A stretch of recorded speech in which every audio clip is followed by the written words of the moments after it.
How's everybody doing? If you didn't watch my previous video where I talked about the issue I'm having with my Ram, this is a Ram 2500, it's a 2021, it's a tradesman. I've done a whole bunch of things to it, check the links in the description, but I'll explain the issue. It's very simple. I got an alignment in December 2021, and for some reason now I got a ruined passenger tire, close to ruined. I'm going to take you over there in 1 minute, but just to make sure everybody's aware here is that I did suspension work, but I did the suspension work before the alignment, clearly.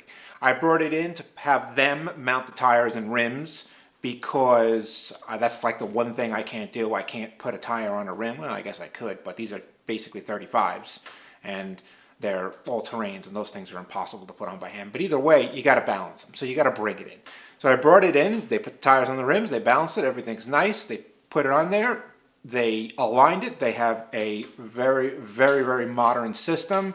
Uses the lasers, gives you a printout and everything, and I didn't even think about it. I wasn't even thinking about it. And then I don't know what happened. I took the truck to Philadelphia. My brother and his wife and my nephew there, they live in Philadelphia. It's a 3.5-hour drive. I was going down there and I'm like, this is very all over the place. It was bouncing all over the place. I was moving side to side. You let go of the wheel, it's drifting towards the passenger side. I don't know what the heck was going on. I said, I'm gonna have to check this out. I get out of the car and I look when we get there, and the tire's freaking 90% gone on one edge, the outside edge. So I made an appointment for the people that I brought it to the first time. And it's it's a great place. I bring all this, anything I can't do, like inspections, obviously, and tire stuff. I bring there, really good guys, and they're going to take a look at it tomorrow morning. But before that, we got to make sure that the stuff that I did to it is not screwed up now. So maybe the anti-sway is loose or something like that. We got to get in there. I got to grease it. We got to make sure the shocks are tight, the springs are still in there. So we're going to look at it. We're going to double check it, and if everything's correct, then I'm going to assume that just me driving around, the places that we go, I actually use the truck. I mean, I really do. I drive it into the mountains. I go out with the dogs, looking for grouse. We're going fishing. We're going into weird spots, these weird boat ramps that have, big boulders everywhere. You can mess the alignment up. It can happen. So I'm hoping that's what it is. But if it is that, it really means I got to be on top of these tires. Now, we'll talk about what I'm going to do about this particular tire at the end, but let's go look at it. I'll show you, and then we'll get underneath there and double check all the bolts. Okay. All right, this is the tire in question here. Basically no tread here on the outside, pretty much none. So 25% of it has no tread, and the rest is kind of gradual from maybe a quarter to a hair more than a quarter. Over here, it's close to 3/8. I just checked the back. The back is at 3/8.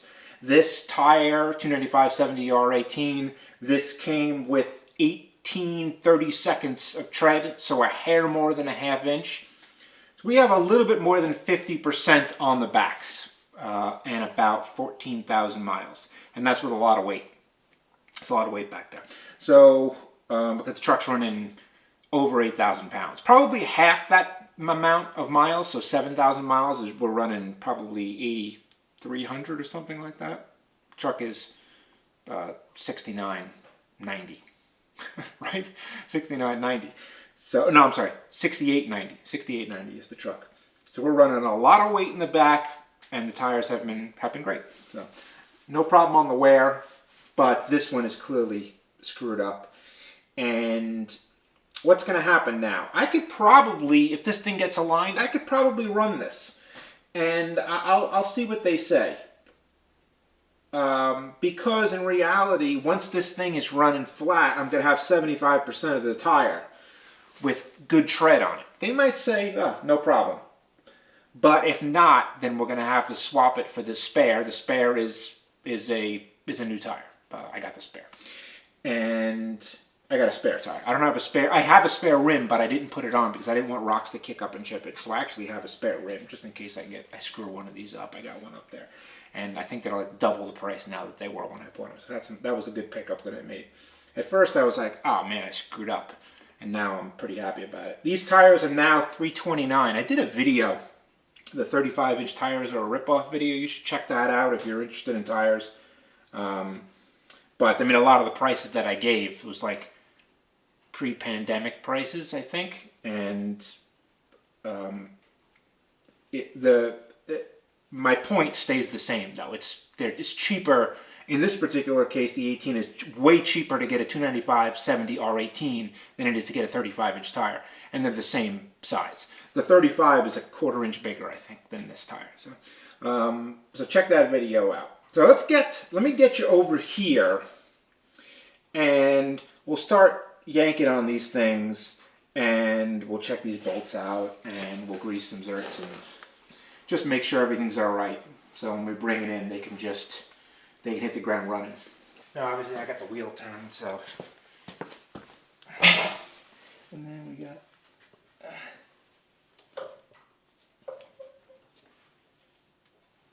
You know what? Let me hit that. Well, it did move. Not enough for it to matter, but it did move. All right, let's turn the wheel the other way and then get underneath here and check out that sway bar.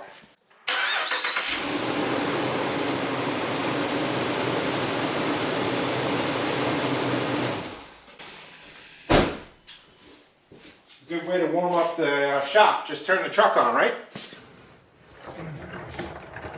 Okay, we got a long zip tie here. What in the heck? I'm gonna have to cut that. We got 3 grease zerks. 1, 2, and there's a third one back here. Got our grease gun. Let's go to this close one and just see what happens. See if this stuff. I mean, I would assume. Oh, didn't take any grease, which could mean one of 2 things. One is that it doesn't take grease because the hole is filled with garbage, or it's filled with grease already. I mean, I'd be damn surprised if it was filled. I mean, I could try and take one of these out. Will it come out? I mean, if it's filled with grease, it should come out very easy. All right, let's try. Let's go for it here. Let's take one out. See if you can take one out. Grease are gotta be a 8. Can I get it right the first time? Yes, I can get it right the first time. Oh, no problem. I mean, we should see grease here as soon as we pull this thing.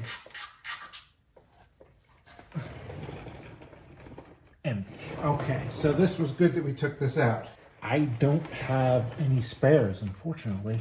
I should, though. Well, clearly now I should. I'll tell you what, though, I like that these come out. These come out real easy, even though there's no grease in them. Let's see if 5/16 works. 5/16 does work. Okay. Oh.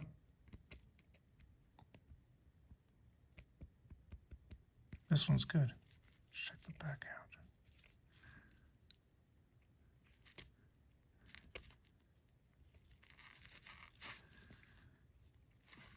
Okay, so I got this grease zert in there, and we're gonna push it slow because we don't want it to shoot out. But if we see grease coming out of there, yes, so that one's good. That one's good. Let's try this one.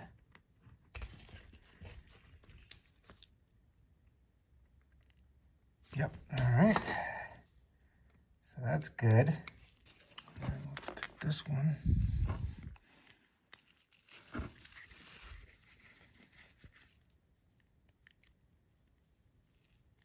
This one's tight. Ugh, this one's very tight. Oof.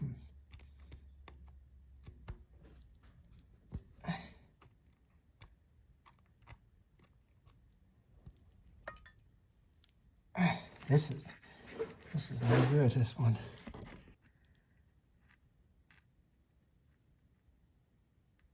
See the grease coming out the sides. It is a no-go. Come on, go. Go, you stupid thing. Nothing doing. Oh, that is really tight in there. All right, so this one is bad.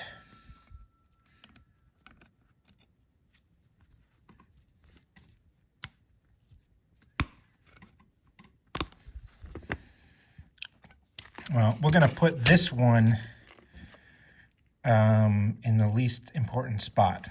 All right, I got kind of an intelligent idea here. What I'm going to do is that I got one bad greaser. So what I'm going to do is I'm going to put a good one in this spot right here. And then I'm going to grease it. And then we'll take it out and put the bad one in. What do you think about that idea? Right? Sometimes I come up with some good ideas. Every once in a while. Not too tight. There it goes, taking grease. Oh, okay, so it's coming out of this spot right here. That's perfect.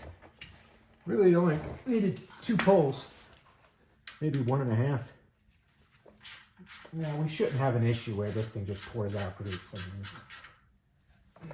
Got a bad one. So this was actually a good idea because clearly it took grease.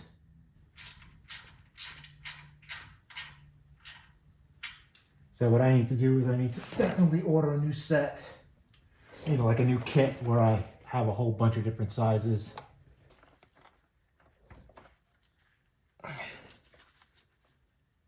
Yep, there's the grease. Barely took one squeeze. There it is. Okay, greased. Man, so much water. Look at this. One day, I forgot to... Jesus. If I would have remembered, I was like, oh, yeah, I'm going to do that tomorrow. And then I didn't realize it was going to snow. It snowed, and I cleaned the truck off as best I could. I brought it in here, and it's just still pouring off water. You believe this? All right, we're on the other side, the side with the actual issue. And let's see if we can clean these without taking them off. Oh, would you look at that? This one is on, what in the world? Oh, there's a nut. Oh, Jesus. Okay. I was not paying attention when I did this. This is dumb. All right, so this is really stupid. Don't do this. You can't, there's no grease right there. Why? Well, because I put them on the opposites. Look at that one. Look at that one on the bottom. You can't get to that one. That's impossible to get to. The top one I can get to. That bottom one is a no-go. Jeez. All right, well, you know, it is what it is. So, yeah, we're going to have we can't grease that one. That's annoying. I'm going to have to switch that at some point. We're not switching it now, though. All right, that's clean. Beautiful. That's clean. All right. This thing, we can't do anything about this. Man, that is frustrating. Whoa. Is it coming out anywhere? Oh, there it is. Okay, good. All right, so let's get this other one. This one's going to be weird because I have to put it through the spring. All right. Make sure these babies are tight. Something I've realized is that an adjustable wrench, a good one, indispensable. I mean, it is so important to have a really, really good set of adjustable wrenches. You know, all the way, big sizes, huge sizes, but they have to be good, really good, because if they're not, they will screw things up. So bad adjustable wrenches, don't ever use them. All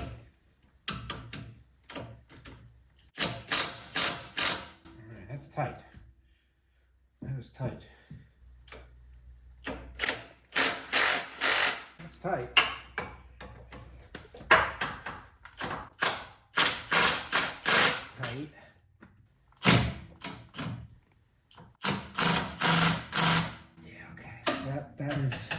This is tight. I remember though when I did these, the spec on this thing was, the torque on those things were serious.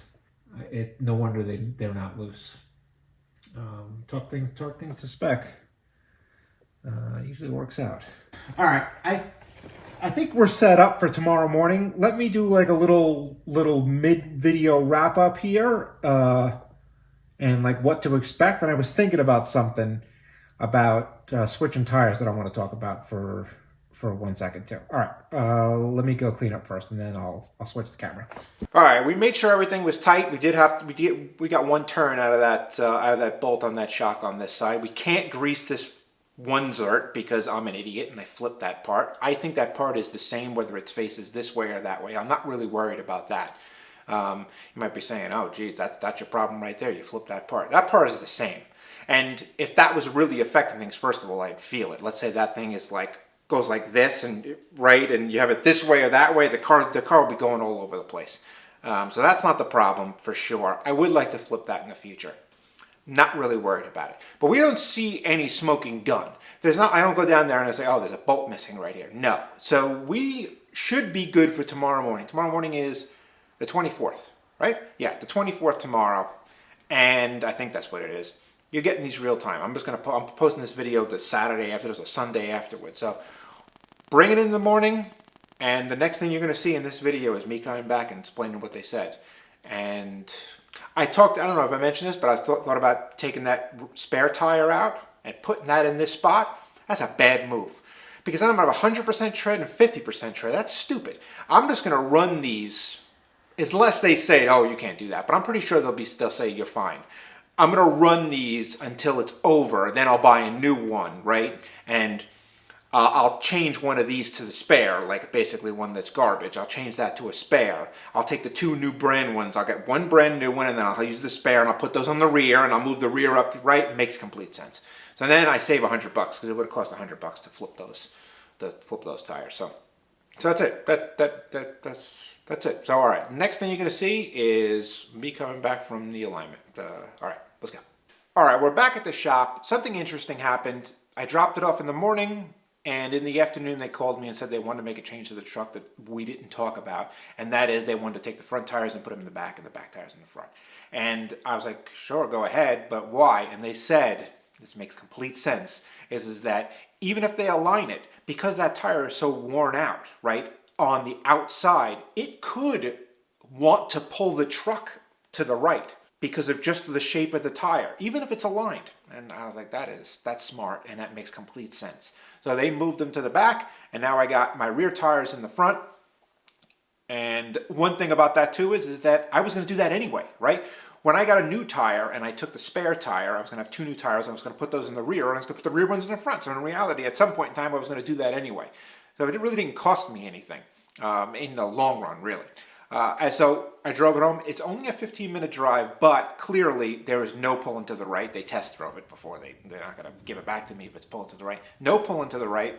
And something that I only offhandedly mentioned to them was the bouncing around. I didn't feel any bouncing around. This thing was all over the freaking place. But now, don't feel it. Now I'm going to go on a longer drive, 40 minutes each way. And I'm going to really be 100% sure about the bouncing around. But I was always bouncing around. It didn't matter if I was going into town 5 minutes or I was going a half an hour. I felt it. At some point in time during that thing, I was just all over the place. Didn't feel it coming back. So I'm pretty happy about that. That would really make me feel good. Because I was actually worried about the bouncing around. You know, the pulling to the right, it's like, whatever, you need an alignment. But the bouncing around had me a little bit nervous, just a little bit. But we're going to double check that, and I will, you know, if there's still an issue, I'll make another video and we'll try and diagnose it. But I have a feeling it's gone. The only other thing we got to do is those zerts. We got to fix those, and we got to fix the anti-sway. We should flip that thing around so that we can grease it. We'll do that in a separate video. But as of right now, I think we're good with the tire. And the fact that it's on the back is making me so much, I'm feeling way better about this. So, all right, everyone, I will catch you. We got more RAM videos coming, so I'm going to do a bunch more stuff. So I'll catch you on the next one. See ya.